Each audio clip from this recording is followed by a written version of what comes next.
Um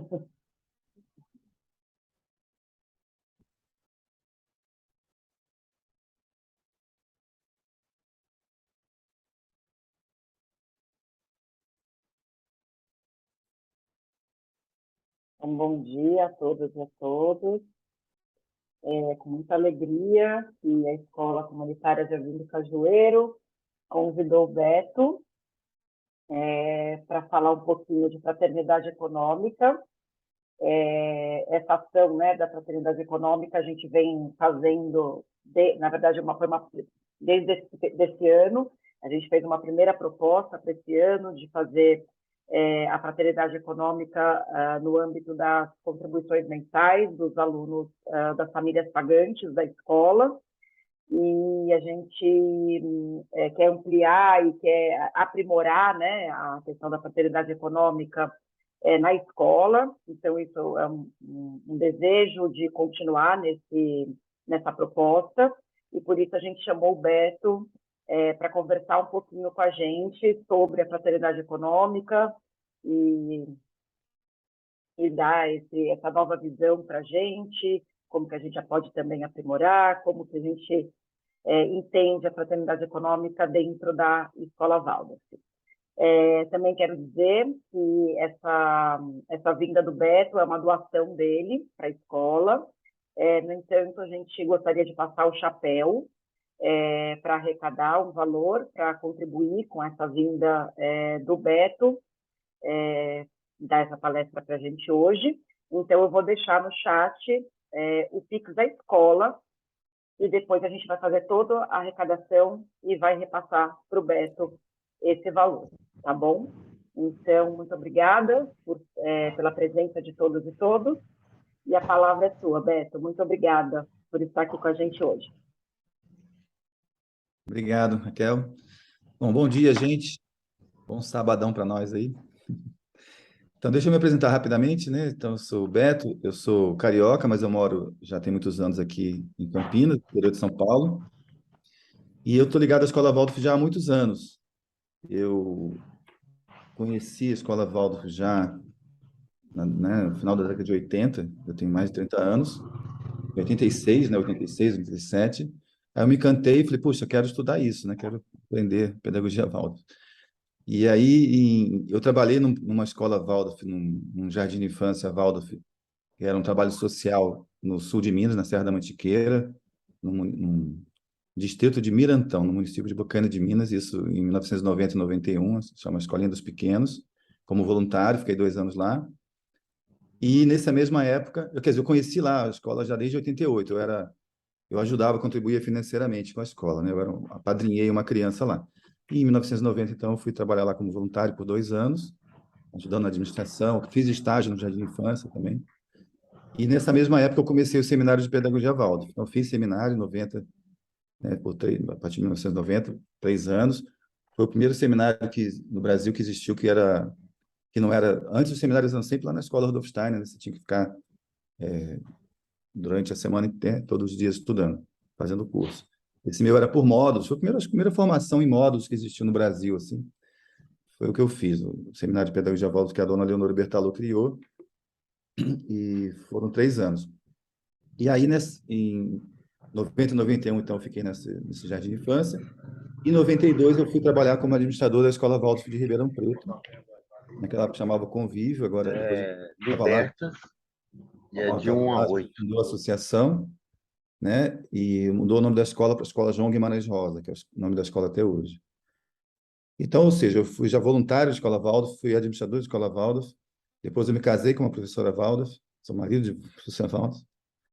Meu filho foi aluno Waldorf a vida inteira. Eu já fui presidente da Associação de Escola Waldorf. Meu primeiro trabalho de consultoria lá em Curitiba, a Turmalina, que na época era um jardim de infância ainda, hoje em dia está uma escola enorme, né? E eu fui consultor lá primeiro, meu primeiro trabalho de consultoria, e depois, mais para frente, acho que foi em 97 ou 98, eu virei presidente da associação lá, eu virei associado, eu parei de ser consultor. Então, estou ligado à Escola Waldorf por tudo quanto é lado, né? Então, tenho dado consultoria para a Escola Waldorf vários lugares, né? Vários lugares do Brasil já há muitos anos. Bom, então é isso. Minha esposa, como eu falei, a Sandra, é professora Waldorf, e meu filho, Gabriel, foi aluno Waldorf a vida inteira, está na faculdade agora, mas estudou desde o jardim de infância até o final do ensino médio, sempre em escola Waldorf, tá? Bom, eu tenho uma formação de administração de empresas, mas fiz vários cursos ligados à antroposofia. Morei um ano na Inglaterra, também já na década de 90. Estudei lá remembração social e cursos ligados à antroposofia também. E, como eu falei, trabalho com consultoria então, desde 94, tá? E no começo desse ano, eu conheci a Escola Cajueiro, eu e a Sandra, nós estivemos aí no comecinho de fevereiro, né? Vimos a escola rapidinho, a Fabiana mostrou para a gente a escola, assim, tudo, né? Rapidamente. Estavam tendo atividade dos professores lá. Então, já conheci um pouquinho, já vi aí a escola, sei onde é que fica, né? Então, é mais fácil de falar com vocês, já tendo uma imagem, né, da vida de vocês aí da escola.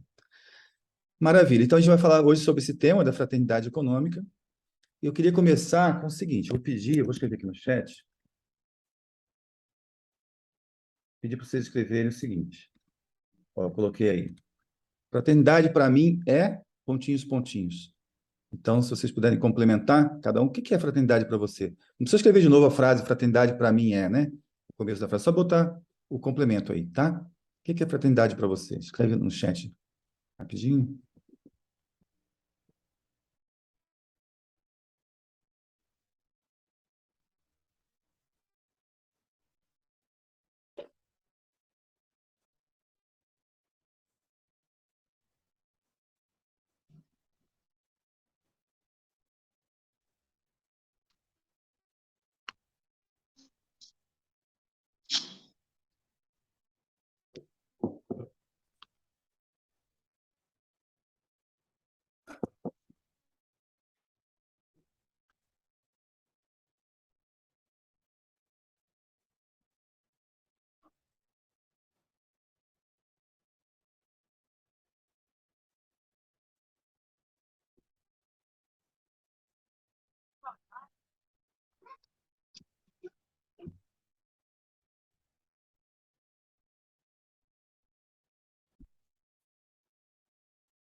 Quem não escreveu, vai escrevendo aí, tá? Eu vou ler o que já apareceu por enquanto, mas vai escrevendo quem não escreveu, tá?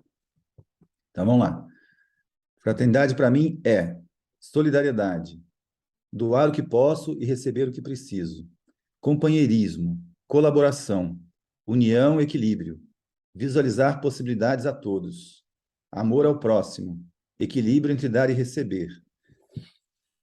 Desculpe, todos serem vistos. Então, se mais alguém tiver algo, escreve aí, quem não escreveu, tá? Chegando aqui, a gente olha.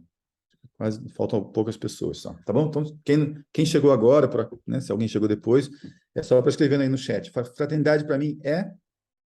Aí complementa aí, tá bom? Muito bem. Bom, então, quer dizer, né, tem tudo a ver com o que vocês trouxeram aí, né? Amor entre todos, equilíbrio entre dar e receber, todos serem vistos, amor ao próximo, visualizar a possibilidade de todos, união, equilíbrio, colaboração, companheirismo, né? Solidariedade, dar o que posso, receber o que preciso, né? Tudo que vocês trouxeram tem muito a ver com fraternidade. Ou seja, não dá para ver que a gente define fraternidade de várias maneiras, a gente enxerga a fraternidade de várias maneiras, né? Muito bem. Então, eu queria começar, para depois conectar com com essas palavras, com esse tema da fraternidade, queria começar trazendo uma história, talvez alguns já conheçam, que é a história do almoço no inferno e no céu. E, assim, uma pessoa morreu, né? Aí chegou lá do outro lado da vida, foi recebido por um anjo. E o anjo falou assim, olha, mas tem uma coisa importante, o cara morreu, era quase por volta de meio-dia, assim, estava com fome, não tinha almoçado ainda, estava morrendo de fome e morreu nessa hora. Aí o anjo recebeu ele lá do outro lado e falou para ele, olha, eu vou te mostrar o inferno e o céu para você ver como é que é, né? E aí, a gente não sabe muito bem onde vai te colocar, mas a gente queria que você visse e aí você mesmo vê o que faz mais sentido para você. Então, tá bom. E aí, né, a gente levou ele para um prédio, assim, entrar no elevador, E aí desceram lá para o -5, foram lá para o quinto dos infernos, lá no -5. E estava na hora do almoço, né? Então, estavam fazendo almoço lá no inferno. E aí ele foi descendo, o elevador foi descendo, ele foi sentindo aquele cheiro do almoço, da comida, aquele cheiro de comida gostosa, assim. O cara morrendo de fome, começou a salivar. Falei, nossa, cheguei na hora certa, né?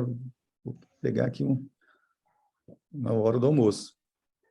E quanto mais ia descendo o elevador, mais o cheiro ia ficando forte. O cara, né, opa, preciso comer logo essa comida aí.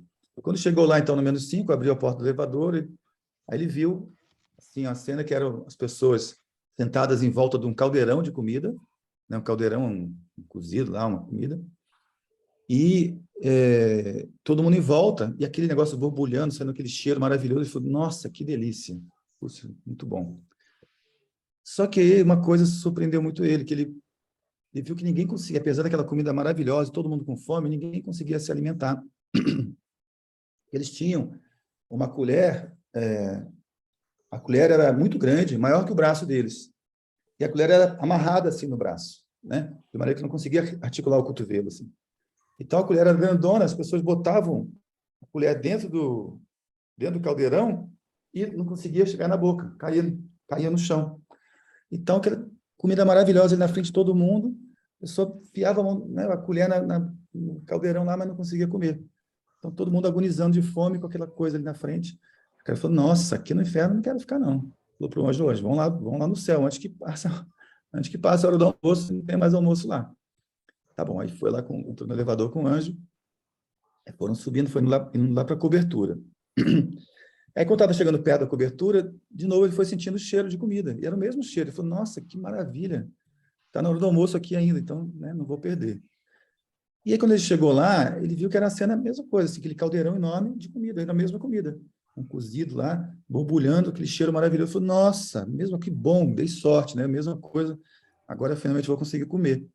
Mas só que, para a surpresa dele, era a mesma coisa que do inferno. Todo mundo tinha aquela colher enorme amarrada no braço, e não conseguia levar a comida até a boca. Aí, né, trazia a comida na própria boca. Aí o cara ficou, puxa vida, que coisa, né? Porcaria isso, né? Eu não vou conseguir comer aqui também. Só que aí ele percebeu que, apesar disso, no céu todo mundo conseguia comer e saciava a fome, porque cada um dava na boca um do outro, né? E aí todo mundo conseguia se alimentar. Então, essa é uma história para ilustrar um pouco essa questão da fraternidade, né? Então, a gente, quando pensa na fraternidade, a gente tem a tendência de pensar assim, bom, então eu quero a fraternidade para mim, né? Eu preciso ter minhas necessidades, eu preciso ser ajudado, né? Então, preciso, né, ser apoiado por alguém. Bom, a gente está falando da fraternidade, está falando de uma escola Waldorf, então no âmbito de uma escola Waldorf antroposófica, né? E, né, no âmbito da antroposofia, o Rudolf Steiner, que criou a antroposofia e a pedagogia Waldorf, ele também falou de uma forma de olhar a sociedade, né, de uma forma trimembrada, que ele chamou de a trimembração do organismo social. Então, dentro desse contexto, né, da trimembração do organismo social, isso tem a ver com o quê? Ele percebeu que a vida social se dá de forma trimembrada. Tem 3 membros, 3 âmbitos na vida social que acontecem ao mesmo tempo, sempre. Todos nós participamos dos 3 âmbitos. A vida cultural, espiritual, né, tem a ver com o desenvolvimento de nossas capacidades, nossas habilidades. A vida econômica tem a ver com a produção, distribuição e consumo de bens materiais, né, para atender nossas necessidades de sobrevivência. E um âmbito político-jurídico, que tem a ver com regular a convivência entre nós, né? Então, esses são os 3 âmbitos da vida social que o Steiner percebeu que todos nós podemos constatar, né? Todos nós participamos de uma vida cultural espiritual, ou como professores, ou como alunos, ou na igreja, né? Então, tem a ver com educação, religião, arte, ciência, né? Isso tem a ver com a vida cultural espiritual. Todos nós participamos da vida político-jurídica também, né? Como cidadãos votando representantes, e mesmo no nosso dia a dia, né, nos âmbitos em que nós pertencemos, nos grupos, nós tomamos decisão em grupo, fazemos acordos entre nós, né? Então, nós regulamos a nossa convivência. E todos nós precisamos, né, necessitamos de bens materiais para consumir, para sobreviver, uma questão de sobrevivência. Se a gente não tiver bens materiais para consumir, a gente vai morrer, né? É uma necessidade humana. Todos nós temos essa necessidade e algumas pessoas produzem também bens materiais, né, para serem consumidos. Então, esse é o âmbito econômico. Então, todos nós participamos desses 3 âmbitos o tempo todo. Então, quando o Steiner fala da desmembração social, ele percebeu que esses três âmbitos se dão e que deveriam ter uma certa independência. Cada um deles é mais saudável se é inspirado por um daqueles três lemas da Revolução Francesa, né, de liberdade, fraternidade e igualdade. Então, ele percebeu que a liberdade tem a ver com esse âmbito espiritual-cultural, do desenvolvimento humano, a igualdade com o âmbito da regulação da convivência, né, política, jurídico, e o âmbito econômico, a fraternidade, né? Então, ali chegamos na fraternidade, né? Mas esses três âmbitos, esses três impulsos, né, de princípios de igualdade, liberdade, fraternidade, a gente está falando da relação social, da vida social, não é? Então, quando eu falo da vida social, para a vida social ser mais saudável, se eu quero olhar para a desmembração social, para esses impulsos, né, ao invés de eu reivindicar liberdade para mim, igualdade para mim e fraternidade para mim, a questão é como que eu abro espaço para o outro, né? Porque a vida social é a relação de um eu com outro eu. E o grande problema que a gente vive social, os grandes, né, as grandes crises, grandes questões que nós temos sociais e ambientais, tem muito a ver com isso. Nós estamos muito voltados para nós mesmos, né? Então, se eu estou falando da relação social, da vida social, a vida social pode se tornar mais saudável quando a gente começa a se dar conta de que um outro eu tem os mesmos direitos, anseios, necessidades que eu, né? Então, para a gente criar uma vida social mais saudável, a questão é como que eu me abro para o outro, né? Então, nesse sentido, como eu crio espaços de liberdade para o outro indivíduo atuar em liberdade, né? Se eu tenho esse impulso, e os outros também, eu também teria meu espaço de liberdade, né? Então, assim, como nós criamos espaço para o indivíduo atuar em liberdade, né?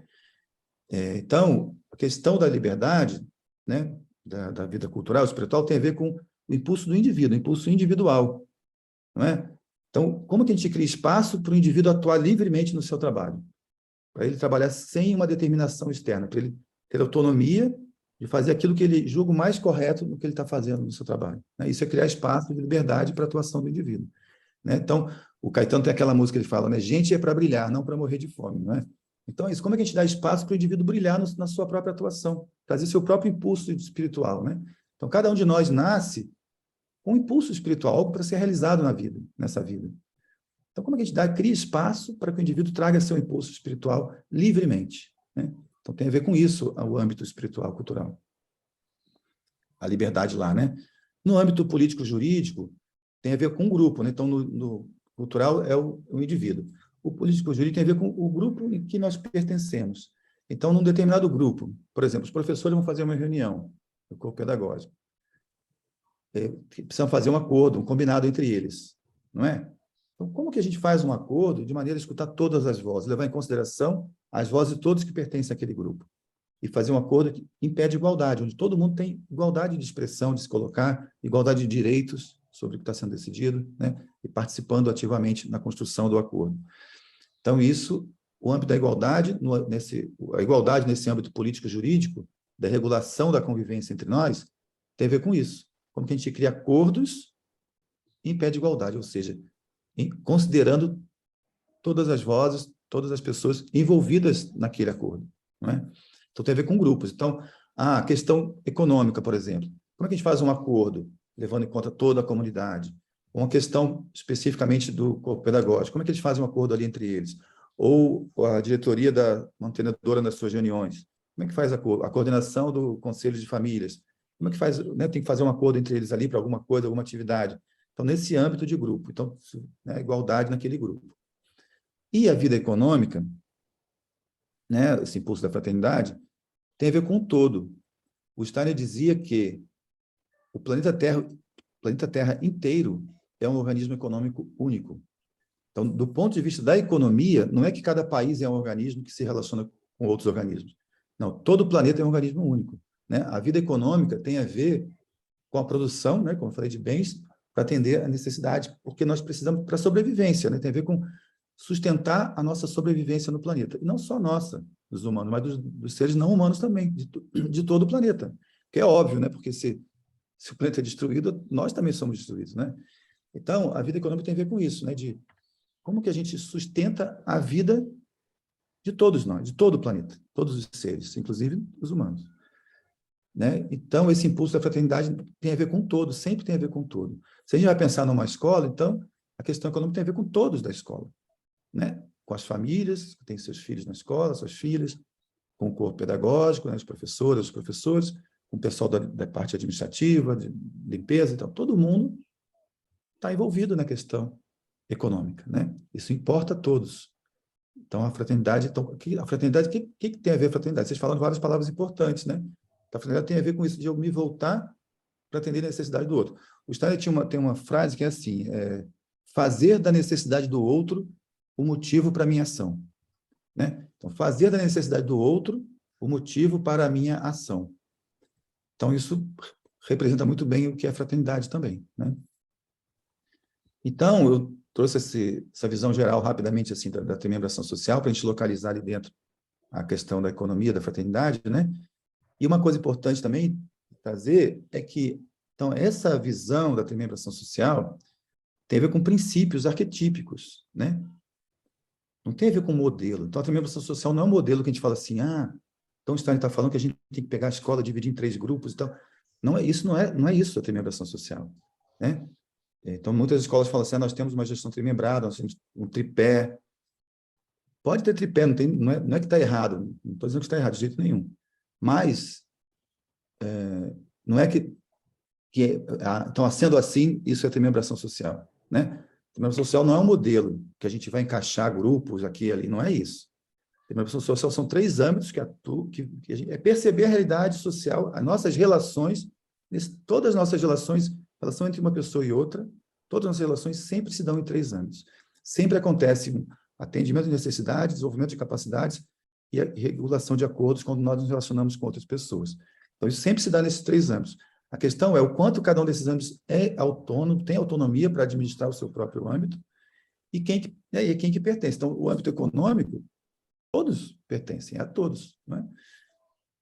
Então, como que a gente faz uma gestão com esses 3 princípios, de acordo com esses 3 âmbitos? Tá? E aí sim teria a ver com uma visão, usando os princípios da remembração social para a gestão da escola. Né? Então, a gente olhando para esses princípios, como é que a gente atua de maneira a trazer saúde para o organismo social da escola, né? Muito mais do que dividir em grupos e tais. Claro que a gente divide em grupos, né? Mas pode ter 2 grupos, 3, 4, 5, quantos forem necessários para fazer uma boa gestão, né? Desde que esses âmbitos sigam certos princípios que tragam esses 3 âmbitos, né, da remembração, que tragam saúde para a vida da escola. Beleza? Até aqui, gente?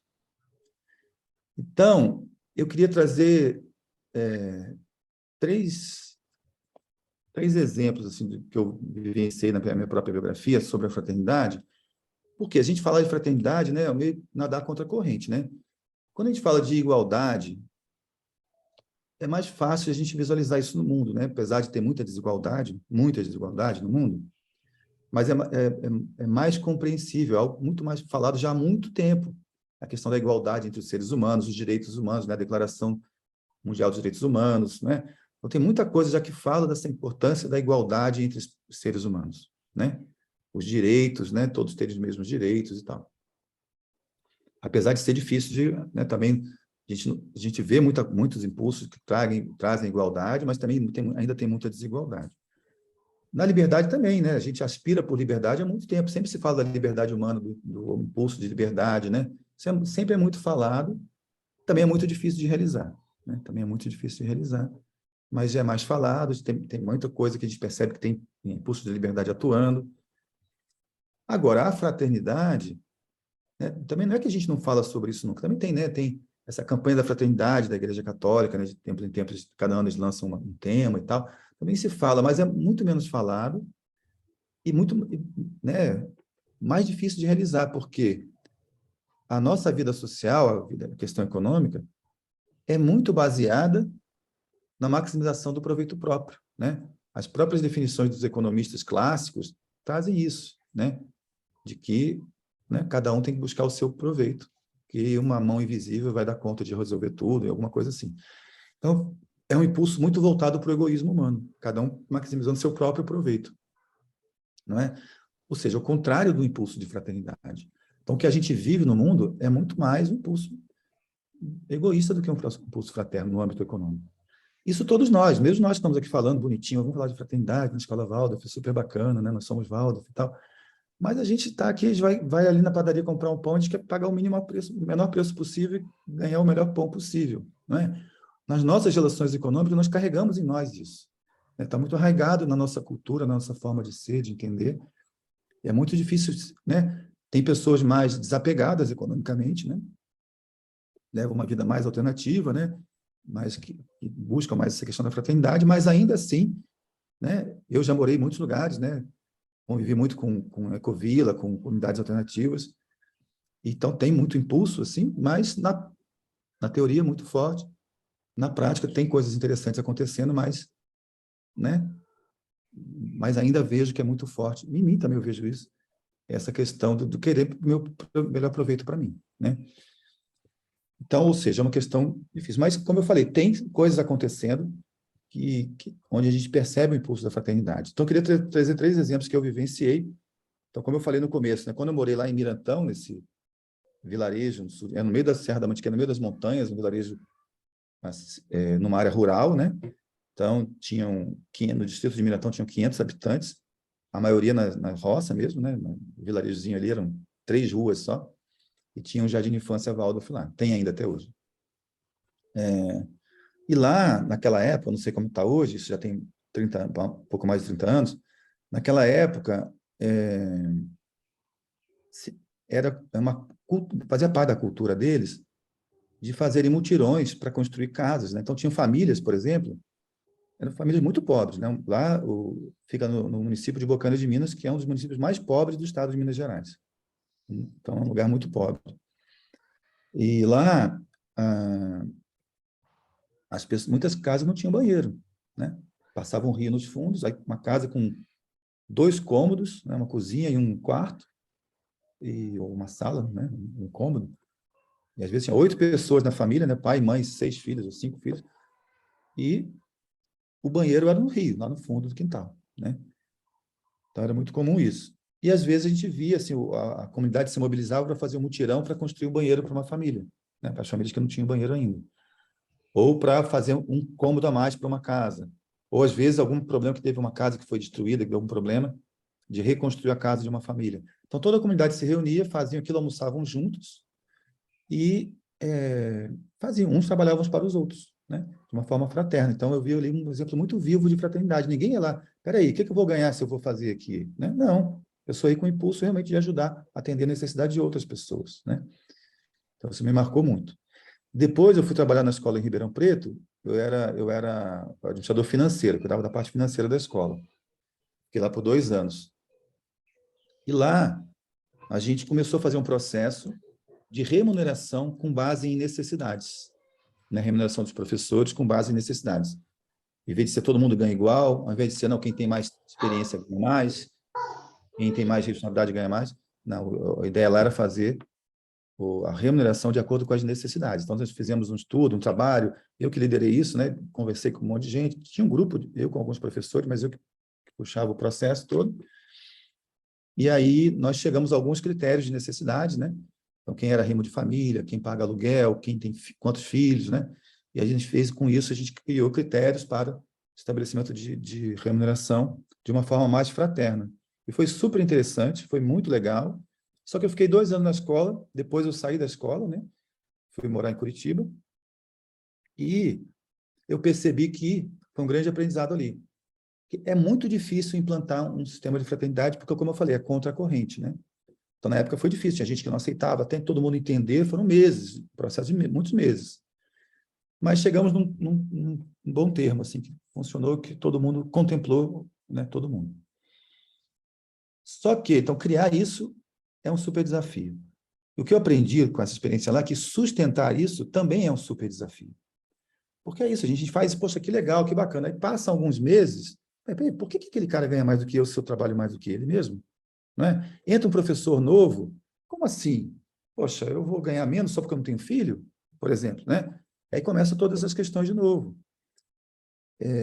Então, o que aconteceu na prática? Depois que eu saí de lá, em alguns anos, isso ficou ainda por alguns anos, não lembro exatamente quantos anos, Aí chegou no momento que isso caiu e voltou ao que era antes, né? Não se sustentou. Então, o que eu percebi também, precisamos de um esforço para sustentar isso, porque é algo novo, é diferente, é contracorrente.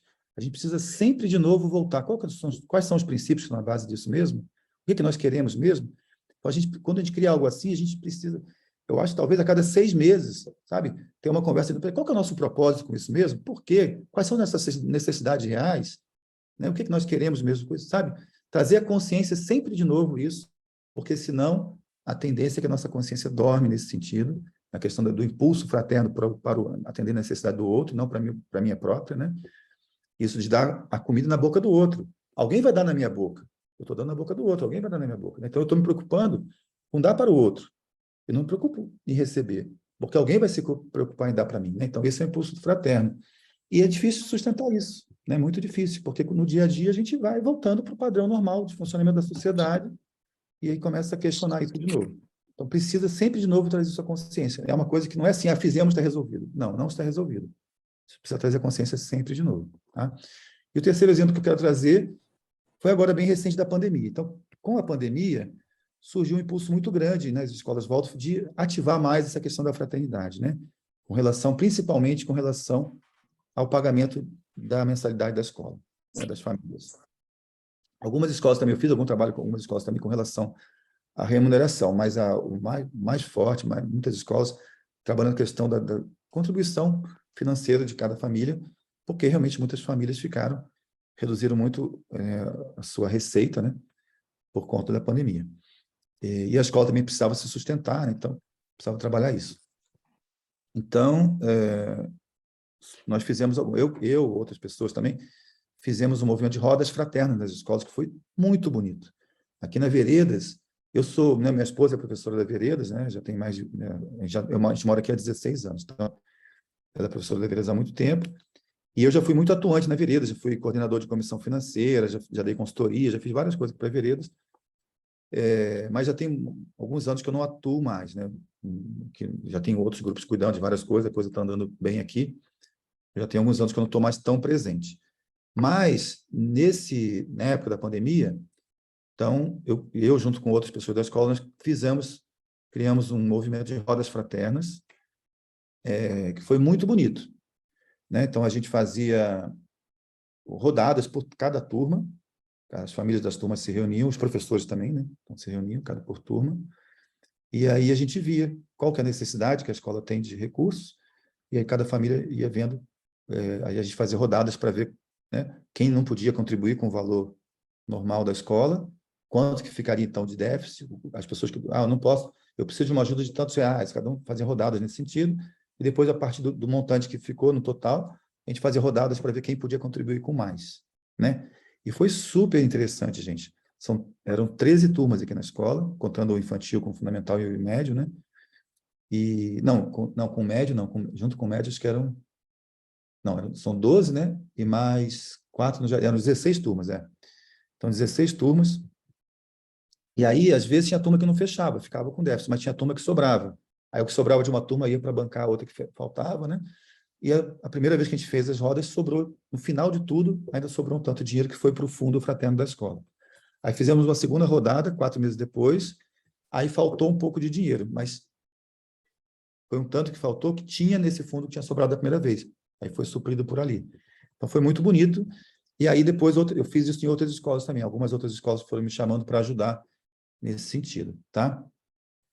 Então, foi um exemplo também muito bonito de fraternidade que eu tive essa oportunidade de vivenciar com a Veredas e com outras escolas. Então, ou seja, né, é difícil, é contracorrente, é diferente do que a gente costuma ver, mas é possível fazer. Quando há vontade, há esse impulso, né, é possível fazer e tem tido bons resultados, né, em várias situações aí. Ok? Então, gente, eu queria fazer o seguinte, falar um pouco agora, assim, se a gente quer falar de fraternidade, vamos falar um pouco também de fraternidade no âmbito econômico, né? Então, o que é esse âmbito econômico? Né? A economia hoje em dia é tão complexa, né? É muito complexa a economia, a gente não entende quase nada do que é a economia na sua essência, né? E tem bancos, tem bolsa de valores, tem um monte de coisa acontecendo no mundo econômico que a gente se distancia de tão complexo que é. né? E a vida econômica, ela virou assim uma coisa meio selvagem, né? Se a gente observar, procurar observar de forma isenta, assim, olhando, vai no shopping center, vê como é que as coisas funcionam, vai num banco, sei lá, né? Vai no centro de uma cidade grande. A gente olha e vê as coisas acontecendo na economia, nas lojas, no banco e tal. Você vê que parece que tem um ser que move aquilo, né? Independente da vontade humana, tem algo que move a economia no mundo, né?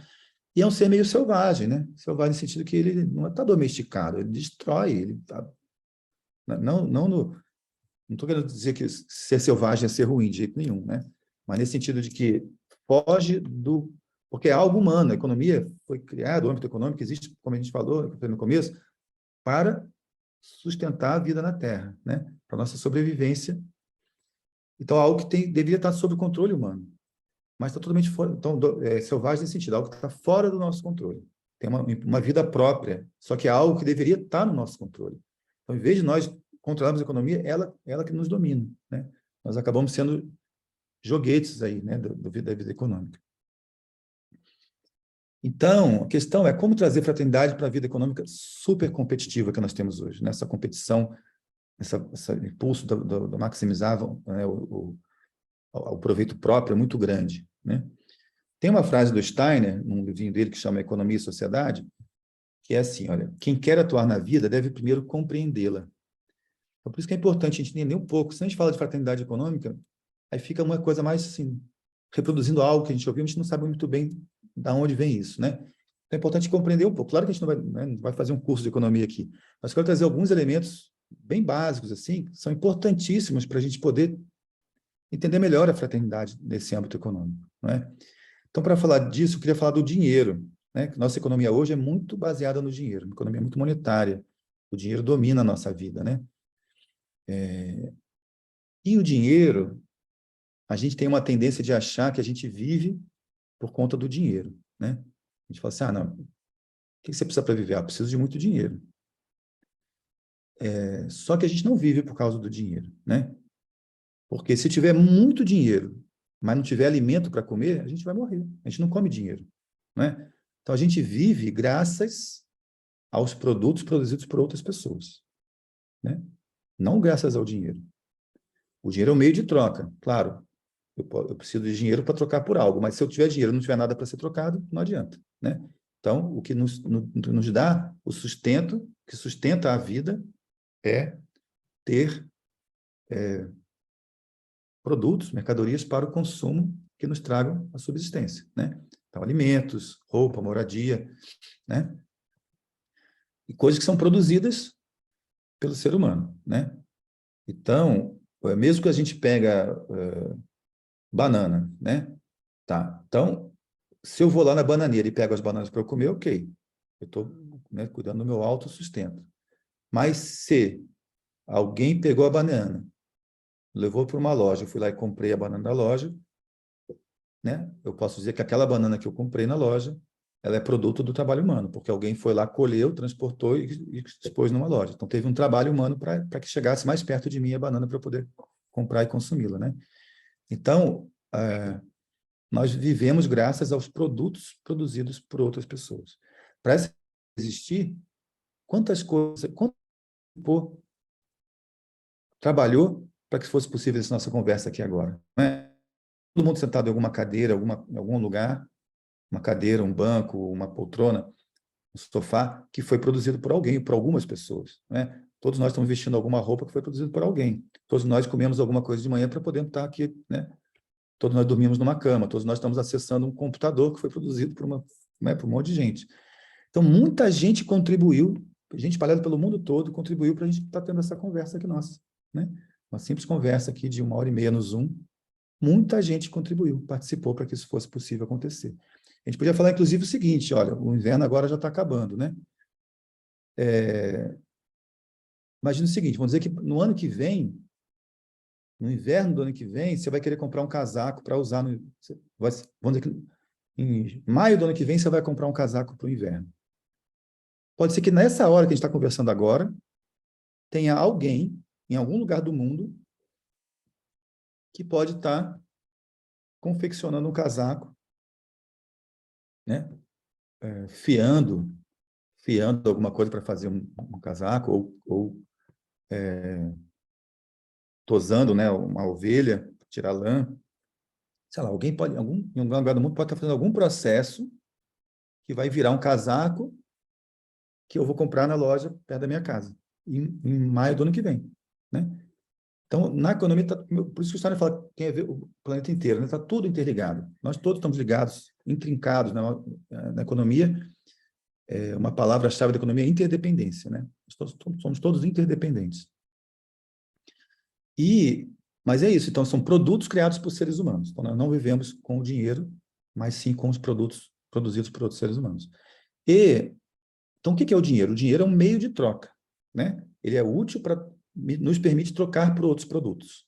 A gente precisa trocar, eu não vou trocar cadeira por maçã, eu vou trocar a cadeira por dinheiro, eu pego o dinheiro e troco por maçã, né? Então, ele é um meio de troca. Ele representa um valor econômico. Se eu troco a cadeira por R$100, eu produzi uma cadeira e vendo por R$100, significa que aquela nota de R$100 representa o valor de uma cadeira, né, equivalente a R$100. E eu posso trocar por outras coisas depois, né? E também o dinheiro, também a gente pode dizer que o dinheiro é um direito econômico. Se eu tenho uma nota de R$100, eu tenho o direito de trocá-la por algo com valor equivalente, né? Então, é um direito econômico. Então, ou seja, o dinheiro, ele nos serve como isso, né? Como meio de troca, como valor econômico. E como é que surge valor na economia? Então, esse é o ponto que eu queria chegar para ficar mais claro essa questão do dinheiro, para a gente falar da fraternidade de novo. O Steiner diz o seguinte, que o dinheiro surge de duas maneiras. Surge pelo nosso trabalho na natureza. Então, esse exemplo que eu dei, a pessoa foi lá, pegou banana e levou para a loja. Ela aplicou o trabalho dela em cima de um produto da natureza. Ela criou valor para a economia. Olha só, aqui na minha casa tem 4 mangueiras, né? Eu moro num sítio que tem 4 mangueiras. As mangueiras estão no pé, não é? Se ninguém colher, elas vai amadurecer, vai cair, vai apodrecer e vai adubar a terra. Não entrou no processo econômico, né? Agora, se eu colho as mangas e eu mesmo como as mangas, eu estou, como eu falei, na minha subsistência. Também não entrou no processo econômico, eu colhi para eu mesmo consumir, né? Não entrou no processo da economia. Agora, vamos dizer o seguinte, vamos dizer que eu moro aqui, né, aqui da minha casa, meia hora andando, mais ou menos, deve dar uns 40 minutos andando, tem um bairro aqui, né? Tem um bairro com um monte de casas, alguns prédios. Então, vamos dizer que eu peguei, vamos imaginar que a gente está numa época que não tem dinheiro ainda e não tem carro, não tem nenhum veículo com roda, tá? Então, eu vou lá, colhi 20 mangas, coloquei numa sacola e andei 40 minutos até o bairro aqui perto. Aí eu vou trocar, vamos dizer que a Cíntia, ela mora nesse bairro e ela faz cadeira, tá? Vamos dizer que a Cíntia é marceneira, ela faz cadeira. E ela quer manga e eu quero cadeira. Eu vou lá, levo 20 mangas na sacola e troco por uma cadeira com a Cíntia, né? Aí volto com a cadeira para minha casa. Ou seja, quando eu colhi a manga, eu exerci um trabalho sobre a natureza, né? Eu gerei valor na economia. Aquela manga passou a ter valor para a Cíntia. Porque quando ela estava na minha mangueira aqui, está longe da casa dela, ela nem sabe que tem manga aqui, a manga vai apodrecer, ela não vai consumir a manga. Agora, eu colhi, transportei e levei até a casa dela. Isso tem um valor para ela, por isso que ela me dá algo em troca. Você vai falar, por que eu vou pegar? Né? Eu posso pegar no pé. Por que ela me dá algo em troca? Porque tem valor. Então, eu criei valor. Esse meu trabalho aplicado à natureza criou valor e a Cíntia atribuiu um valor a isso, né? 20 mangas por uma cadeira. Então, a gente cria valor na economia. Agora, tem outra forma de criar valor na economia, que o Steiner fala que é quando o espírito atua sobre o trabalho. Então, um é o trabalho atuando na natureza. O outra forma é o espírito atuando sobre o trabalho. O espírito, a inteligência humana. Então, vamos dizer o seguinte, estou lá, troquei a manga por cadeira com a Cíntia. E aí, a Branca, vamos dizer que a Branca ela faz sapato. Tá? A Branca faz sapato.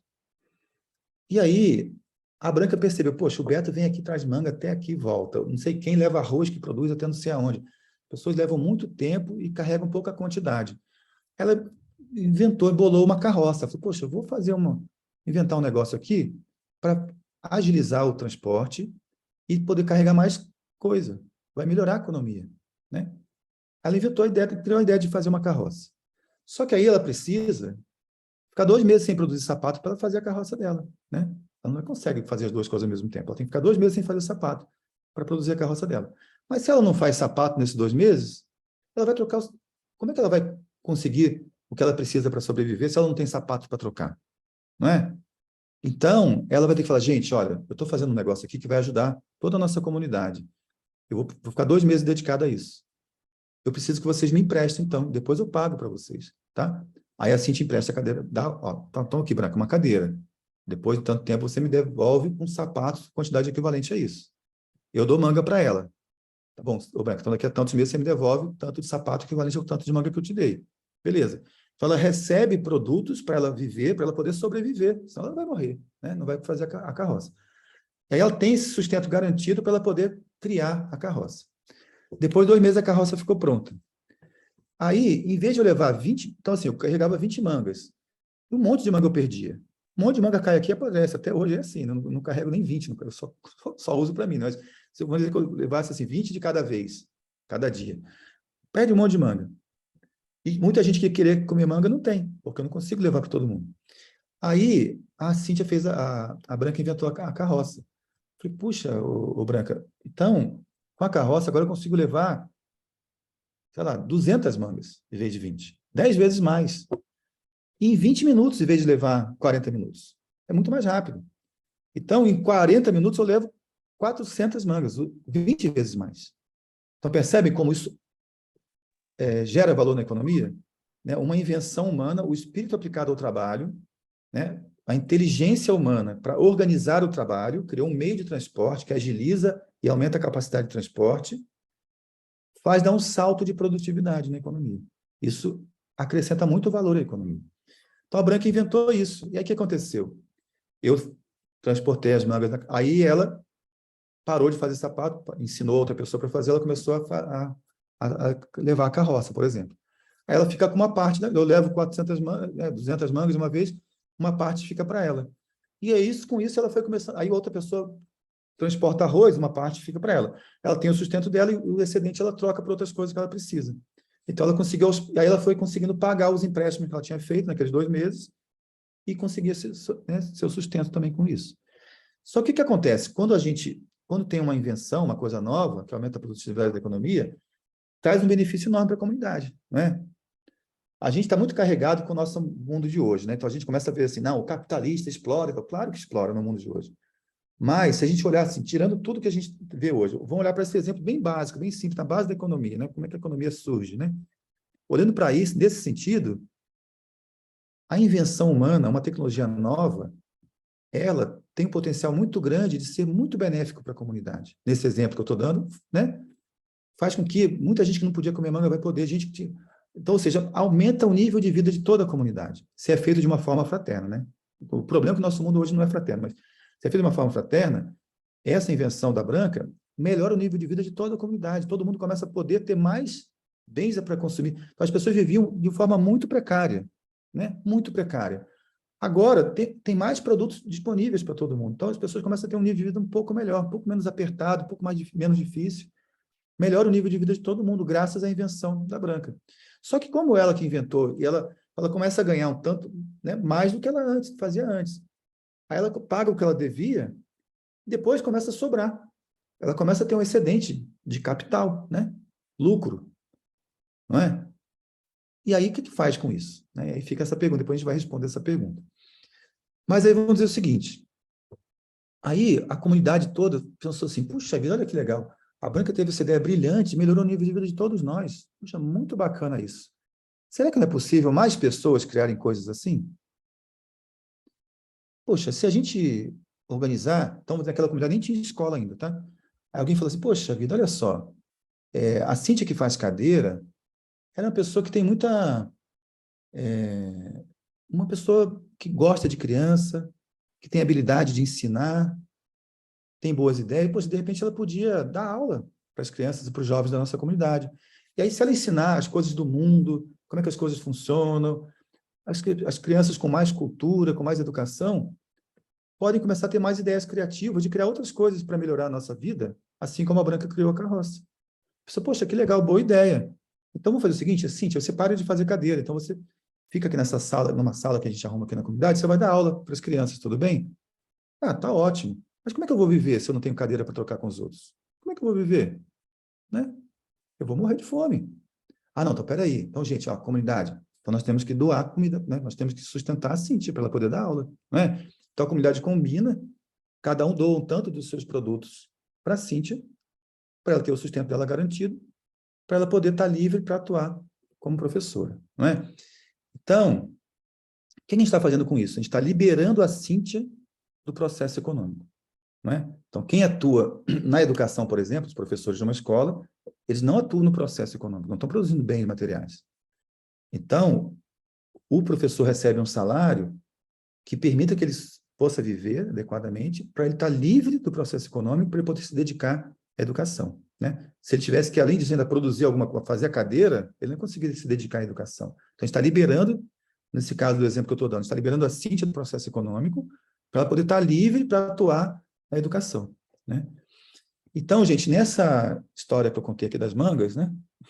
Da carroça, da cadeira, do sapato,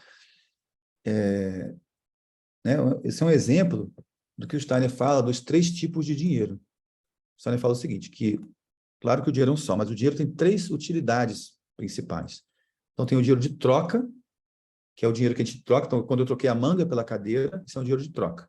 Estou trocando uma coisa por outra, né? Então, quando eu compro, eu pego o meu dinheiro, vou numa loja, compro banana ou compro uma mesa, é um dinheiro de troca. Eu estou trocando o dinheiro por algo que eu vou usar em casa.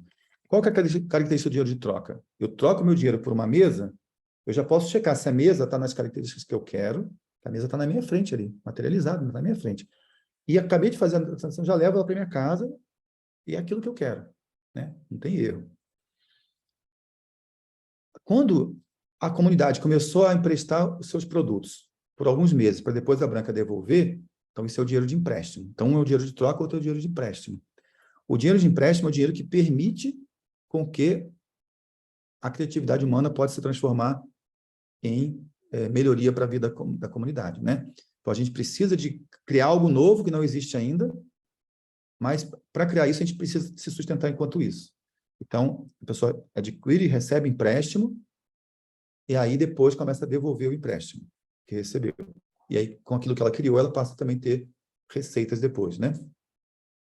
Consegue viver daquilo. Até melhor, porque geralmente passa a ter um excedente de capital, porque uma criação nova, como aumenta a produtividade, a pessoa que está na operação daquilo passa a receber mais do que antes, na atividade que ela fazia antes, que era mais artesanal, né? Então, esse é o dinheiro de empréstimo. O dinheiro de empréstimo permite que o espírito humano atue no trabalho, para organizar o trabalho, para melhorar as condições de vida da comunidade. E o terceiro é o dinheiro de doação. Quando a gente falou assim, então a gente precisa doar cada um doa um tanto dos seus produtos para a Cíntia poder viver, para ela poder se dedicar à educação. Esse é o dinheiro de doação. Então, a característica do dinheiro de empréstimo, diferente do dinheiro de troca, que eu troco na hora, o dinheiro de empréstimo eu dou para a Cíntia um produto e vou receber de volta no futuro. Então, eu assumo um risco junto com ela. Então, o dinheiro de troca não tem risco. Eu entrego o dinheiro e pego a cadeira, pego a mesa. O dinheiro de empréstimo tem um risco, né? Por isso que se cobra juros, porque você está assumindo um risco junto com a pessoa. Então, tem um risco. E eu recebo de volta no futuro. É uma promessa, é um risco, né? Uma promessa de receber no futuro. Então, não se dá na mesma hora. É uma coisa que tem a ver com o tempo também. E o dinheiro de doação é outra característica. Eu dou meu produto para a Cíntia poder sobreviver, para ela educar. Aí meu filho vai na escola dela, eu não tenho garantia nenhuma do que eu vou receber de volta. Eu não posso falar, meu filho vai estudar com a Cíntia, ele vai ser um engenheiro, então, vai ser um bom engenheiro. Aí ele vai trabalhar na empresa tal. Isso não é totalmente imprevisível. O resultado do processo educacional é totalmente imprevisível.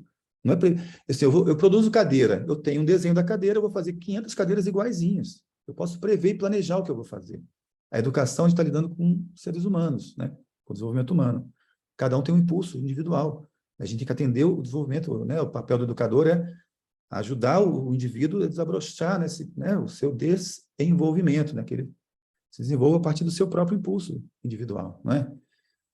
Então, é totalmente imprevisível o que vai surgir dali. Eu não posso prever de antemão, não posso cobrar. Então, eu quero, olha, Cíntia, eu te dei aquilo para educar meu filho, mas meu filho não tirou 10 na prova. Como pode isso? Me devolve o dinheiro, né? Não dá para fazer isso. Então, é um dinheiro de doação, ou seja, o dinheiro some. Eu entrego aquilo lá e não recebo nada de volta, né? No troca, eu recebo de volta na hora. No empréstimo, eu recebo de volta no futuro. O dinheiro de doação, eu não recebo nada de volta. Eu dou, por isso que é doação. Então, gente, na prática, então, a doação tem um retorno. Então, por exemplo, a gente doa para a Cíntia, ela dá aula. Com isso, as crianças passam a ter mais cultura, se desenvolvem mais. E aí, isso propicia que no futuro, quando eles se tornarem adultos, podem ter novas ideias interessantes de criarem coisas novas, né? Outras coisas interessantes que ajudam a melhorar a economia, a produtividade, a condição de vida de todo mundo, né? Então, para a economia, o investimento na cultura, a doação para o desenvolvimento humano, educação, cultura em geral, tem um ganho grande no futuro, bem no futuro, né?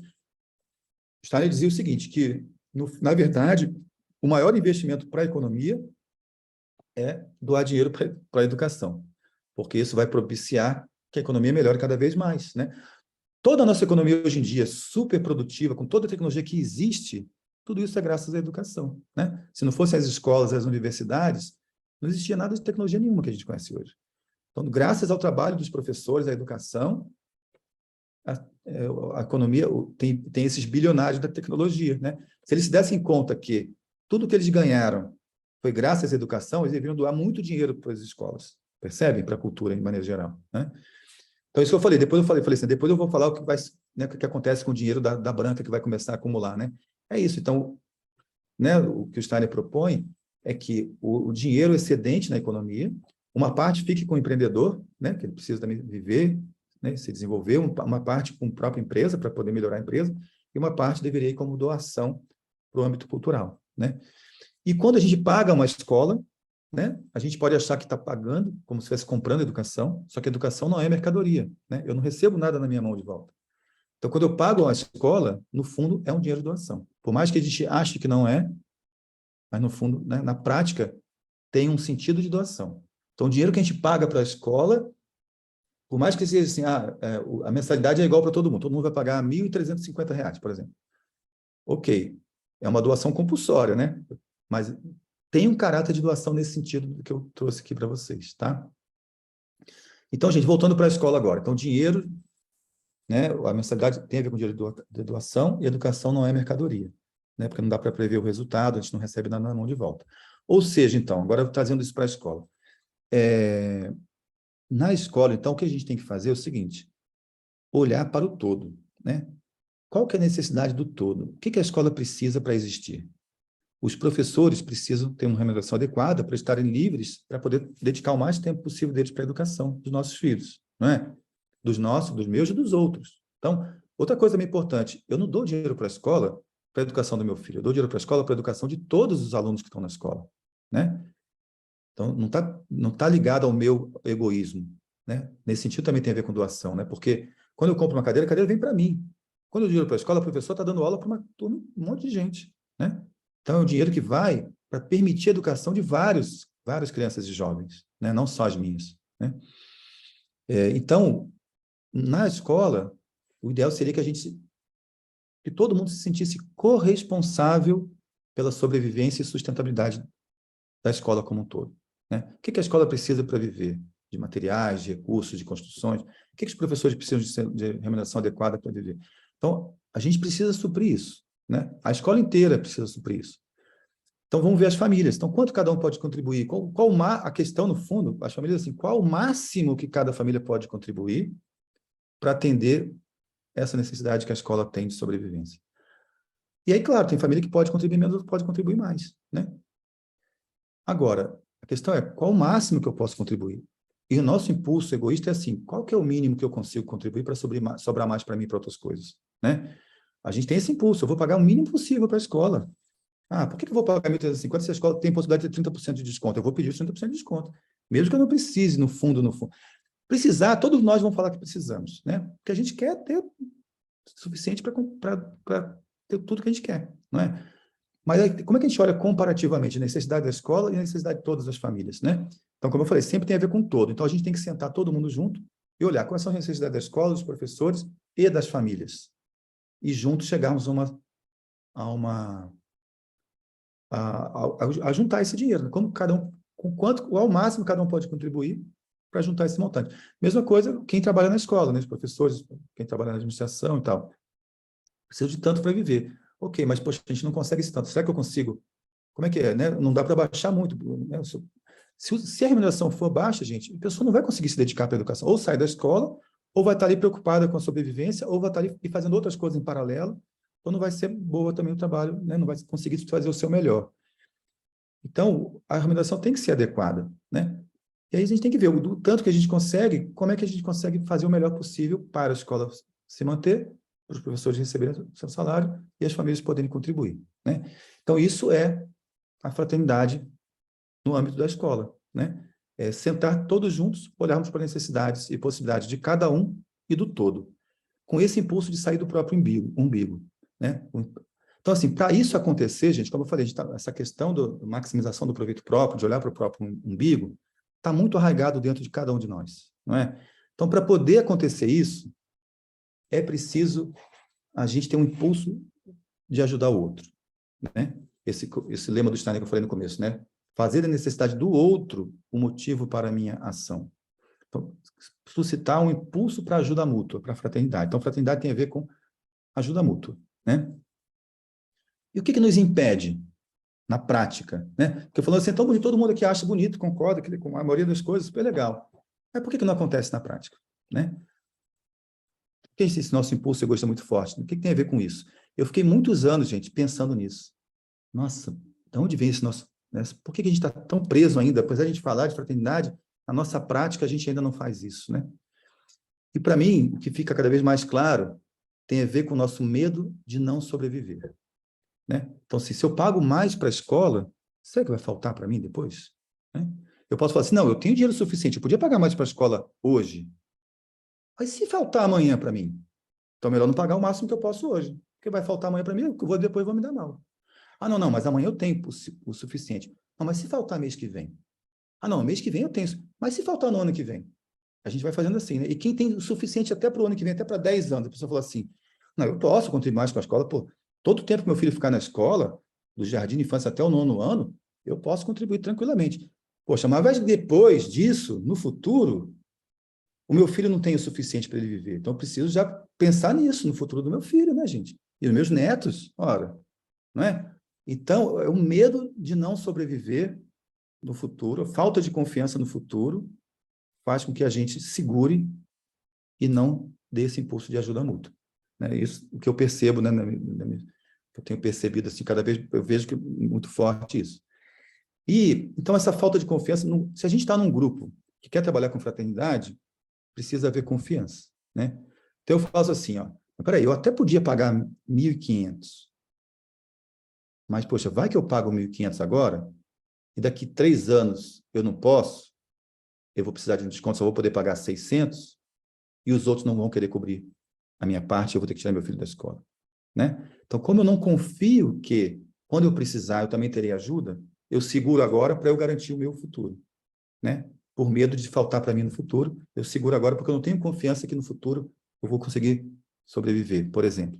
Né? Então, para mim, aí está o ponto onde a gente fica preso no benefício próprio. Tá? E isso tem a ver com esse paradigma que a gente vive da escassez na economia. Né? A gente vive diante desse paradigma da escassez, que as coisas vão faltar, estão faltando, sempre vai faltar, sempre tem medo que vai faltar. Isso é o paradigma da escassez. Né? Então, gente, na pandemia, uma coisa também que eu vivenciei que foi bem interessante, foi essa questão e veio do paradigma da escassez, o paradigma da suficiência. Eu fiquei muito otimista na pandemia, gente, de que a gente ia dar um salto com essa questão da fraternidade, eu fiquei realmente muito otimista, e eu vi que não foi do jeito que eu imaginava que seria, né? A gente voltou para o padrão. Claro que algumas coisas mudaram, algumas coisas melhoraram, alguns passos foram dados, alguns avanços, mas foi menos do que eu imaginava, menos do que eu esperava. A gente voltou de novo para a questão nossa, do nosso próprio umbigo, né? Mas o que eu vivenciei foi essa coisa do paradigma da suficiência em vez da escassez, né? Eu vi com a minha própria família aqui em casa que dava para viver com muito menos do que eu vivia, né? Eu imaginava assim, eu nunca podia imaginar que se eu ficasse 3 meses sem trabalhar, gente, eu não vou conseguir viver, né? Eu fiquei 3 meses sem trabalhar na pandemia, né? Fiquei lá de meados de março até meados de junho, zero de trabalho, não tinha nada. Eu consegui viver com menos. Depois eu comecei a fazer trabalhos online, muito menos do que eu tinha, o volume de trabalho é muito menor do que eu tinha antes como consultor. Então, por mais um ano e meio, eu tive agora voltou mais ou menos como era antes, mas por um ano e meio mais ou menos, eu tinha uma receita muito abaixo do que eu tinha antes. E consegui viver bem. Não vivi mal, não. Tem pessoas que viveram mal, tem pessoas que não tiveram para viver. Tem pessoas que realmente, né, foi muito difícil para muita gente. Mas para mim, para muitas outras pessoas, passei a viver com menos que eu tinha antes e vi que era possível. Eu posso viver com muito menos, né? Então, essa é a questão do paradigma da suficiência. Será que está faltando ou já é o suficiente? Eu que estou querendo demais, né? Então, acho que a gente tem que também, sabe, para ter esse impulso da fraternidade, a gente precisa se conectar com isso, cada um interiormente com isso, né? Será que eu estou vivendo na escassez, que eu sempre estou achando que vai faltar, ou o que eu já tenho já é suficiente, né? Isso é uma questão individual, cada um tem que olhar isso dentro de si, buscar isso dentro de si, né? Para superar o medo, né? Superar esse medo de não sobreviver. E aí, para ajudar a superar o medo, a saída para mim é sair do olhar de si próprio e se conectar com o todo, buscar soluções conjuntas. Então, ouvir as necessidades de cada um e do todo, para eu parar de olhar só para mim e olhar para o todo. Então, nas rodas fraternas que nós fizemos, na época da pandemia, foi muito bonito por isso. Assim, o que a gente vivenciava ali era o seguinte, quando cada um falava assim, eu preciso de R$ 300 por mês para poder pagar a mensalidade inteira, outro precisa de 250, e alguns não precisavam de nada. Aí, para essa turma aqui, precisa no total de R$ 2.400. O que aconteceu nessa hora? Eu precisava de 300. Quando eu vi que o todo precisa de 2.400, o que aconteceu nessa hora? Eu saio do olhar para a minha própria necessidade e passo a olhar para o todo. Isso é o que a gente precisa para ter o impulso da ajuda mútua. Porque é super legítimo, gente, que eu chego numa roda dessa, uma roda fraterna para ajudar quem não está conseguindo pagar. Eu preciso de R$ 300 por mês. É claro que eu vou chegar lá e vou trazer a minha necessidade. É super legítimo. É para isso que a gente faz a roda, né? Eu estou focado na minha necessidade, óbvio. Mas depois de todo mundo ouvir a minha necessidade e eu ouvir de todos os outros, eu vejo que no total tem 2.400. Agora eu não estou olhando mais para mim, estou olhando para o todo. Agora a questão é, e olhando para esse todo, com o que cada um pode contribuir? Aí eu penso assim, puxa, de repente, eu acho que eu posso, R$ 100 a mais eu consigo dar. Né? Eu consigo viver ainda com menos. Eu consigo dar mais R$ 100 para a escola. Então, em vez de 300, eu vou pedir 200. Aí já cai um pouco a necessidade total da turma, sabe? Assim que a gente fez o processo lá, né? Então, é isso. Se a gente não vê a necessidade do todo, é difícil ter o impulso de ajudar. Se a gente não vê a necessidade do outro, como é que eu vou ajudar? Eu estou focado na minha, é natural que eu esteja focado na minha. Eu quero ser ajudado. Para eu ter o impulso de ajudar o outro, eu preciso entender qual é a necessidade do outro. Isso precisa, então, ficar vivo, né? Então, quanto que a escola precisa? Por quê? Né? Então, isso tem que ficar vivo para ter esse impulso, tá? Bom, gente, então é isso. Falei demais. Só queria fechar com o seguinte. Eu vou colocar aqui algumas palavras-chave sobre a fraternidade. Vou colocar aqui no chat, ó. Então, olhar para o todo, nos sentimos corresponsáveis pelo todo, né? Então, nos sentimos corresponsáveis por todos nós somos corresponsáveis porque a escola existe. E olhar para as necessidades de cada um e do todo. Transparência nisso, né? Confiança, precisamos, né, ter confiança de que isso, né, que a gente está fazendo melhor para dar certo para todo mundo, e isso leva à sustentabilidade da escola, né? Essas palavrinhas aí. Faz sentido, gente, tudo isso? Falei para caramba, hein? Faz sentido? Então, olha só, eu vou fazer o seguinte. Eu estou, na verdade, com vontade de fazer xixi. Eu vou dar 5 minutos de intervalo para vocês pensarem em perguntas, tá? Eu volto em menos, mas 5 minutos, 3 minutos, vai, 3 minutos. Pensem em perguntas que vocês querem fazer que liguem com a realidade de vocês da escola, tá? E aí, daqui a 3 minutos, eu volto aqui, eu escuto as perguntas. Pode escrever no chat também. Quem quiser, escreve as perguntas no chat. Quem quiser falar, pensa nelas aí, depois fala, tá? Em 3 minutos eu estou de volta.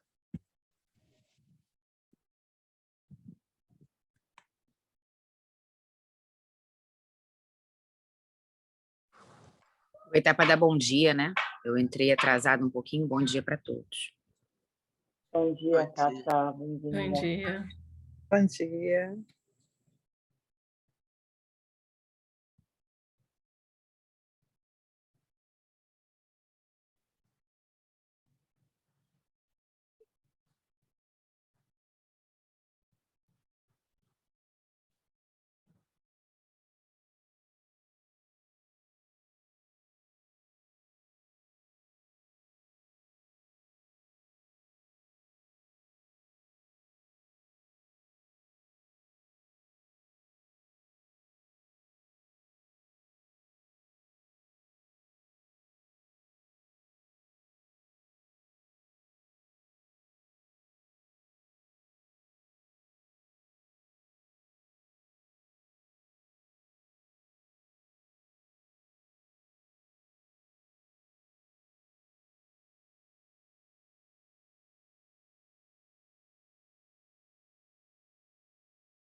Então, já tem uma pergunta aqui no chat, se mais alguém tiver, pode escrever. Então, eu vou começar com essa que está escrita, tá? Vou respondendo essa e depois, quem quiser, escreve ou fala. Então, da Fabíola. Como iniciar a criação do espírito de fraternidade em um lugar novo? Uma comunidade com indivíduos afastados uns dos outros. Então, quanto mais proximidade, mais fácil surgir o impulso de fraternidade, né?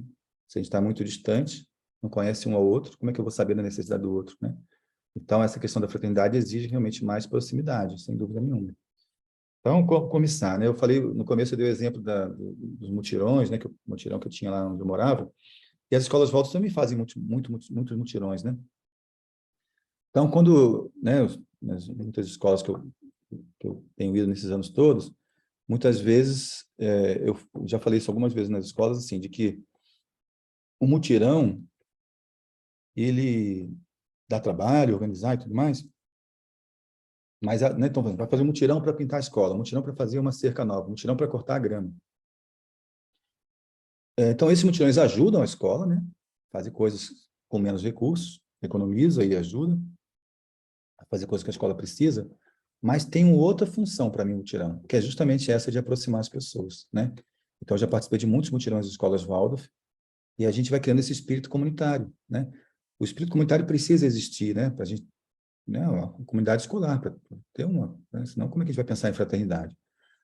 Então, tem os mutirões, as festas do ano, né? As festas do ano na escola, a escola Waldorf é assim, né? Eu sei que vocês são, aí não tem conflito, não tem nada, tudo mil maravilhas, mas nas escolas Waldorf em geral, as outras, assim, tem muito, né? A gente sabe que tem muito conflito, muita dificuldade, relacionamento, muitos problemas, muitas questões. Às vezes a gente fala assim, nossa, não quero nem olhar mais para a cara daquela pessoa. Aí você chega na escola, deixa eu dar uma volta para não encontrar com essa pessoa e tal. Aí chega na festa junina. É aquela celebração, aquela coisa linda, maravilhosa, que toca o coração de todo mundo se emociona.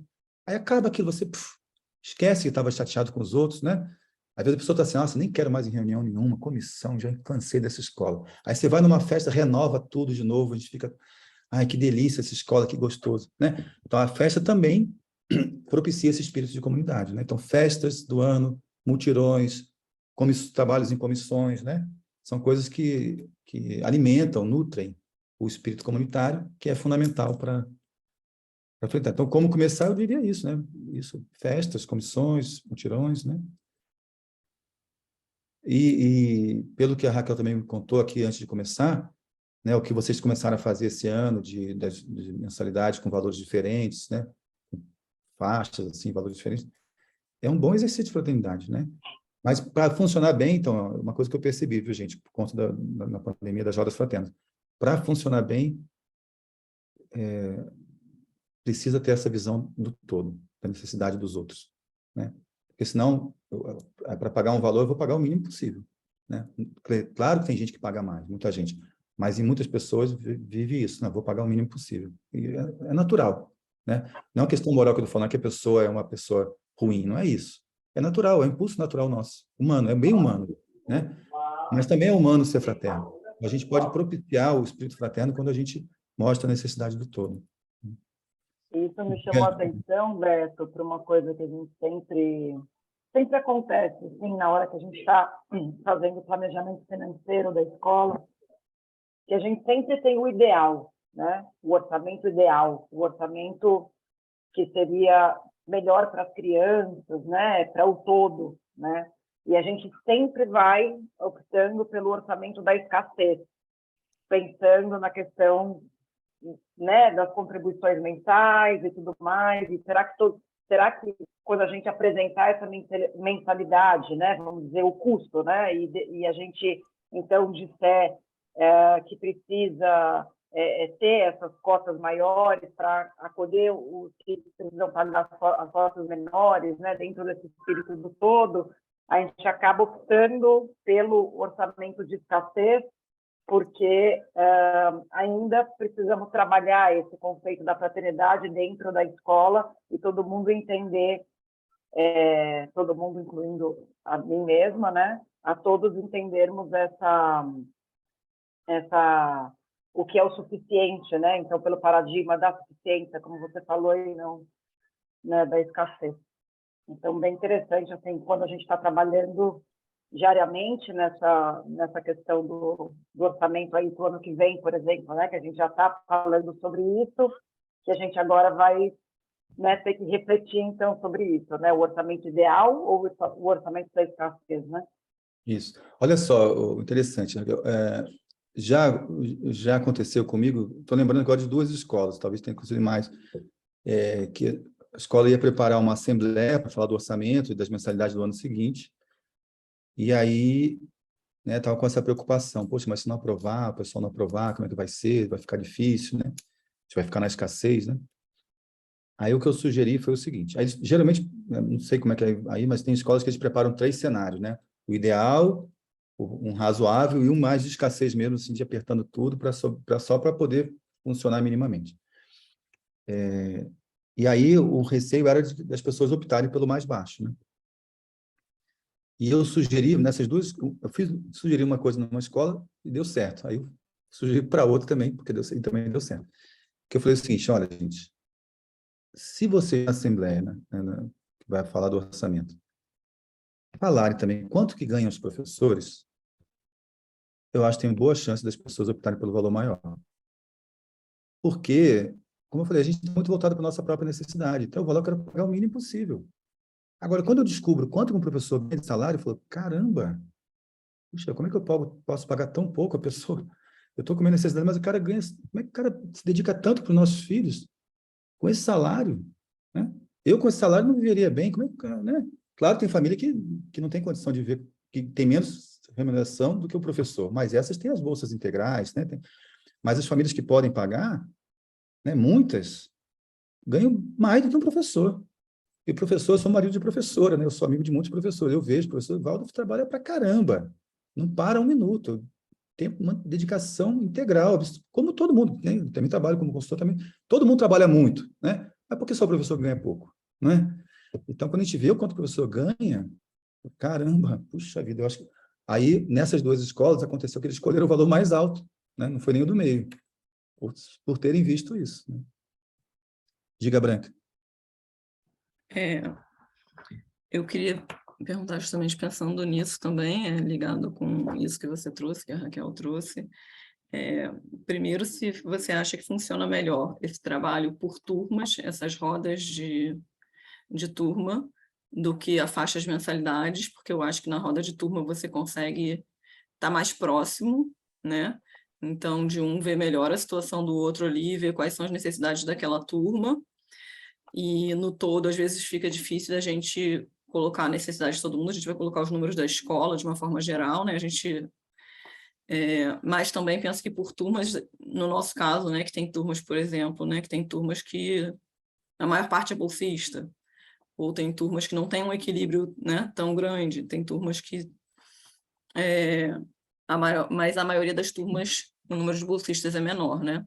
Então, mas vão ter turmas que vão ter muitos, vão ter turmas que não vai ter quase nenhum. Então, não sei se pode ficar muito pesado para uma turma e não tão para outra, né? Esse equilíbrio, se no geral seria melhor nesse sentido por conta disso, mas por outro lado, penso nisso. Depois que você responder essa, eu faço uma outra pergunta. Tá. Então, essa coisa da por turma, né? Quando a gente fez as rodas fraternas aqui na Veredas, a minha posição era de fazer não por turma. Justamente por isso, a gente tem que ter a visão do todo, né? É importante ter a visão do todo. Só que para operacionalizar uma roda online com todo mundo é inviável. Então, né, aí eu concordei que fosse por turma, assim, não por princípio, mas por questão operacional. Só que deu certo, funcionou super bem, porque o que sobrava de uma turma supria a outra. Então, eu vi na prática que não foi ruim fazer por turma, foi muito bom, na verdade, né? Mas, porque era uma situação emergencial. Não era situação de definir os valores da mensalidade para sempre, era uma situação de cobrir numa situação emergencial das famílias por conta da pandemia.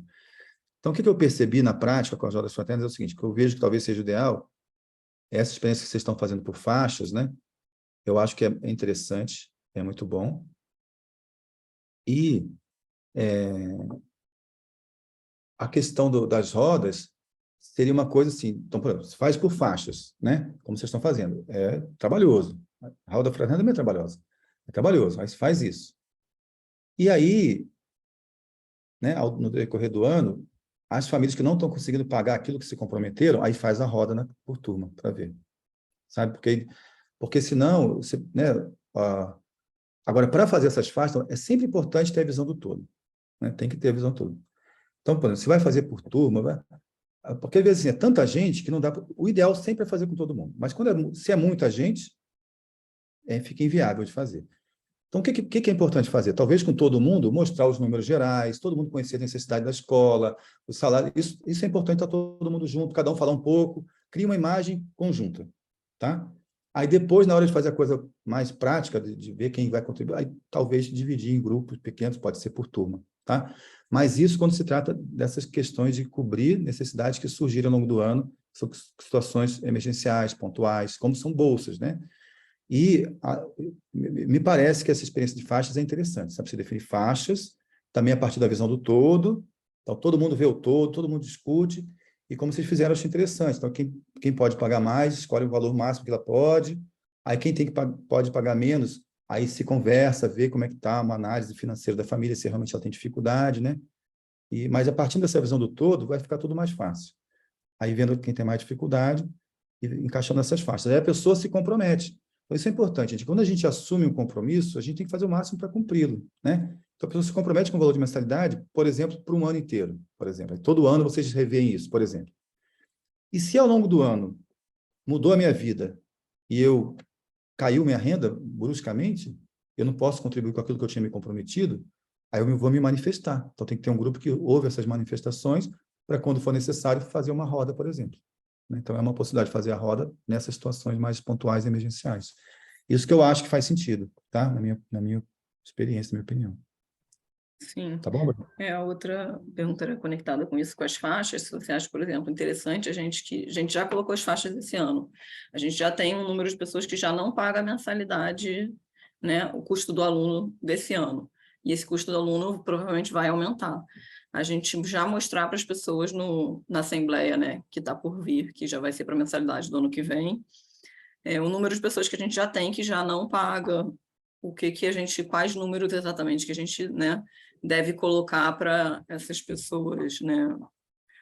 Só as necessidades da escola, né? Esses cenários ideais, o ideal, os cenários que a gente já montou também, que a gente sabe, né? Então, mostrar a necessidade da escola são essas, porque a escola precisa de tanto para manutenção, tanto para isso, tanto para aquilo, tanto para a remuneração dos professores, e os professores ganham tanto, e isso é o lado das necessidades. E da arrecadação, hoje em dia nós estamos assim, nós temos tais faixas, tem tantas pessoas nessa faixa, tantas nessa, e tem pessoas que estão na faixa abaixo por conta de tais e tais necessidades, sabe? Não falar de cada um especificamente, porque não dá tempo, né? Mas se quando vai fazer uma roda, aí cada um fala um pouco de si, né? Uma roda fraterna. Mas numa coisa assim, maior, aí mostrar, às vezes tem tantas pessoas que pagam tantos por cento a menos, né? Porque aí talvez trazer um pouco uma visão geral das necessidades que existem, né? Porque tem uma família que tem tantos filhos, tem família que tem dificuldade, tem famílias que, sabe, falar um pouco do que existe de realidade, né? Porque senão a gente cria preconceito, a gente fala assim, aquele cara precisa nada, imagina, né? Eu que preciso mais, né? Então é importante saber a real, né?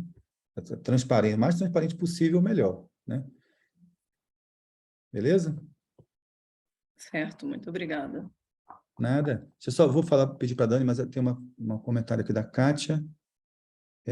Minha santa ignorância, entendo que tem que ser coletivo para poder influenciar isso. Então, quanto mais coletivo, melhor. Só que, às vezes, tem certas coisas que não dá para fazer com... Eu trabalho com consultoria, trabalho com grupos, né, há mais de 20 anos. Tem coisas que a gente consegue fazer bem com grupos muito grandes, tem coisas que fica mais difícil, né? Então, às vezes, dividir em menores grupos para depois voltar. Mas tem que sempre partir da visão do todo. Parte da visão do todo, aí faz nos grupos e depois volta para o todo para trazer o resultado geral. Isso é importante, para não perder a visão do todo. Isso vale, gente...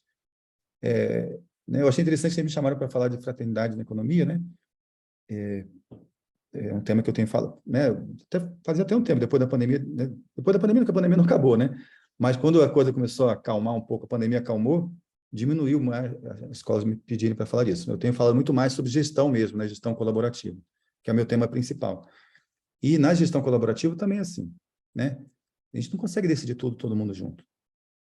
Mas é associativo, então uma pessoa só que decide? Também não. Então, como é que faz, né?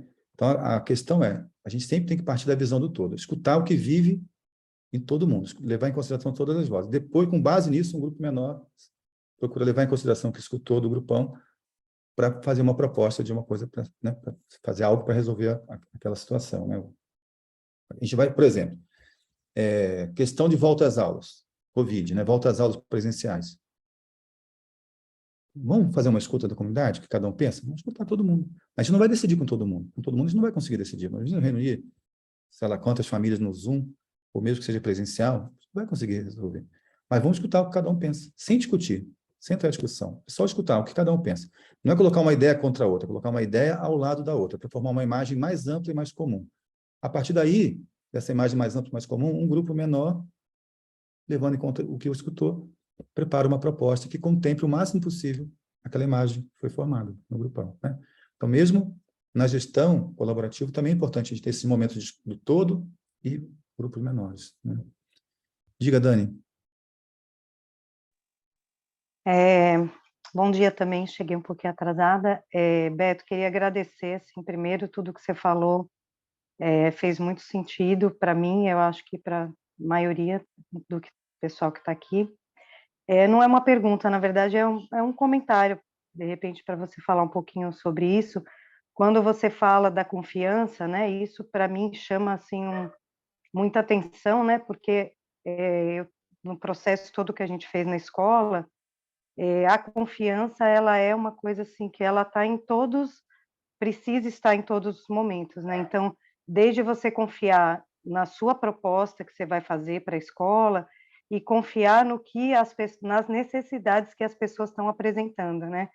Porque o que acontece? Tem a questão do julgamento, que ele está toda hora interrompendo esse impulso, né, da confiança, né? Então, toda hora é o julgamento em todos os âmbitos, né? Internamente, na gestão, em relação ao que as famílias vão trazer de proposta, em relação às necessidades dos grupos dentro da escola, né?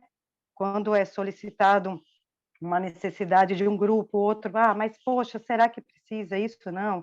Eu não acho que tal.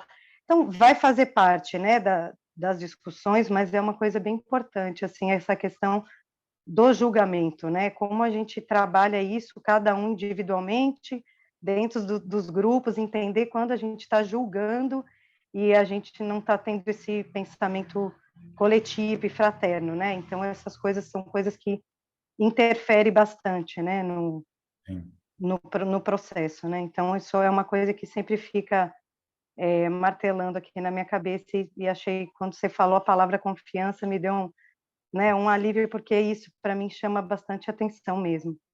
Mas Sim. é isso, obrigada. Nada. Então, essa questão do julgamento, né? Nós somos humanos, nós julgamos, nós somos seres julgadores, né? Mas, de fato, nossos julgamentos podem atrapalhar muito nossa percepção da realidade, né?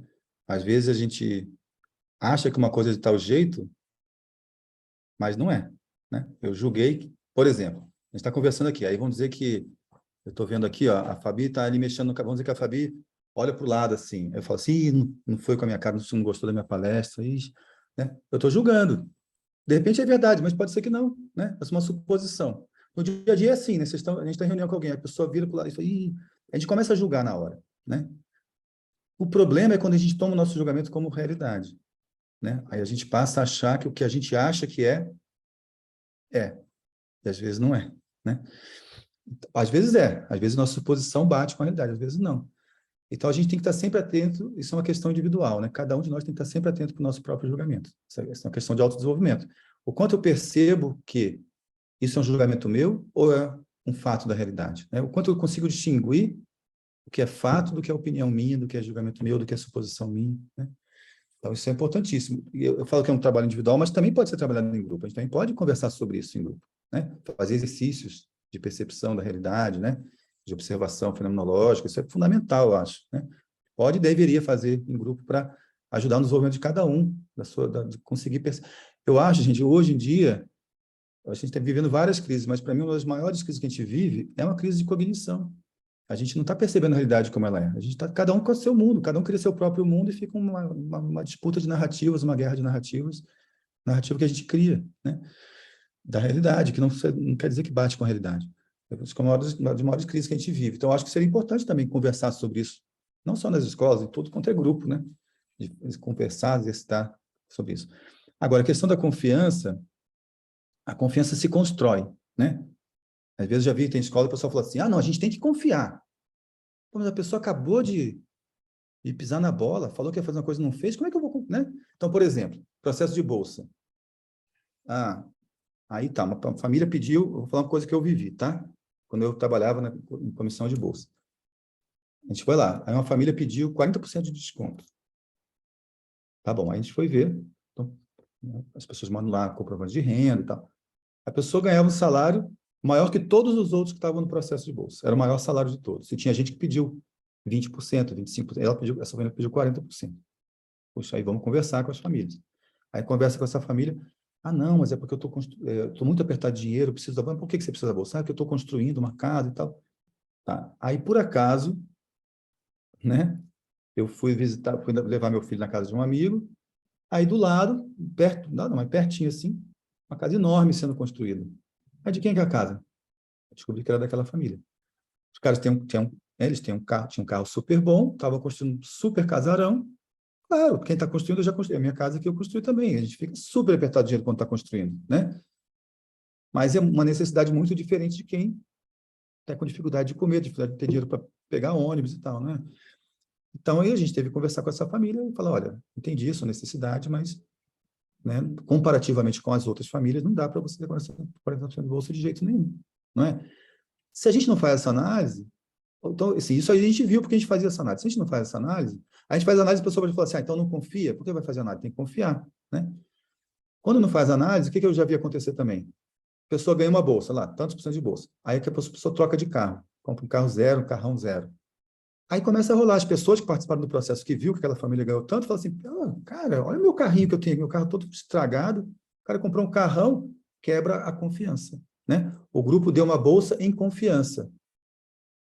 E a pessoa se comportou, o comportamento dela quebrou a confiança. As pessoas viram, poxa, ela não falou a verdade, né? Com relação às suas necessidades.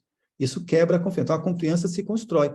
E claro que a gente tem que partir, a princípio, de que as pessoas são confiáveis. Se a gente parte do princípio que as pessoas não são confiáveis, né, a gente não faz nada de útil no grupo. A gente tem que partir do princípio que as pessoas são confiáveis.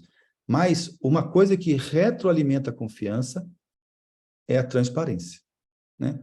Onde não há transparência, a gente começa a desconfiar. É natural nosso, do ser humano, né? Se a Branca e a Cíntia começam a cochichar ali uma com a outra, eu posso, será que está falando alguma coisa da minha área aqui da escola? Vamos dizer que eu sou professor, estou numa reunião de classe, aí eles começam, será que está falando? Né? Eu começo a desconfiar, porque eu não estou sabendo o que é, né? O Guimarães Rosa, lá, o Riobaldo, lá, tem uma frase dele que é mais ou menos assim, eu não sei de quase nada, mas desconfio de muita coisa, né? Então, quando eu não sei, eu desconfio, né? Então, por isso que a transparência é um dos elementos fundamentais para a confiança, para construir a confiança, né? Sinceridade que tem a ver com transparência, né? Beleza? Faz sentido, Dani?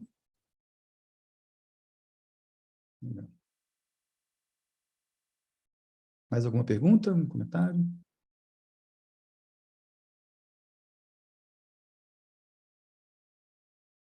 Tranquilo? A Fabíola está fazendo uma escola nova em Itaipu. Quer falar alguma coisa, Fabíola? Pergunta, não? Bom, então é isso. Fechamos isso. Queria agradecer demais, em nome de toda a comunidade do Cajueiro. Muito obrigada pela sua disponibilidade.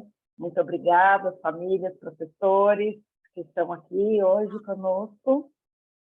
Muita gratidão, Beto. Obrigada demais. Foi maravilhoso. Então, se precisarem, a Cíntia tem meu contato, qualquer coisa, ajuda que precisarem, podem falar, tá bom? Mas fez sentido, então, para vocês, né? Conversa. Super. Com certeza. Muito sentido. Muito obrigada. Bom, nada. Super, muito sentido. Muito obrigada, Maravilhoso. Beto. Gratidão, Beto. Tchau, bom Obrigada, dia. Beto. Tchau, Até a tchau. Beijo. próxima. Obrigada. Tchau. Tchau, gente. Bom final de semana. Tchau. Tchau, obrigada, gente. Tchau. Tchau, gente. Tchau. Já parou a gravação, acho, né? Automática aqui parou. Sei lá, não sei Não, para tem onde que foi. parar agora. Não, mas não está escrito aqui. Ah, tá. Tem que ficar no stop aí.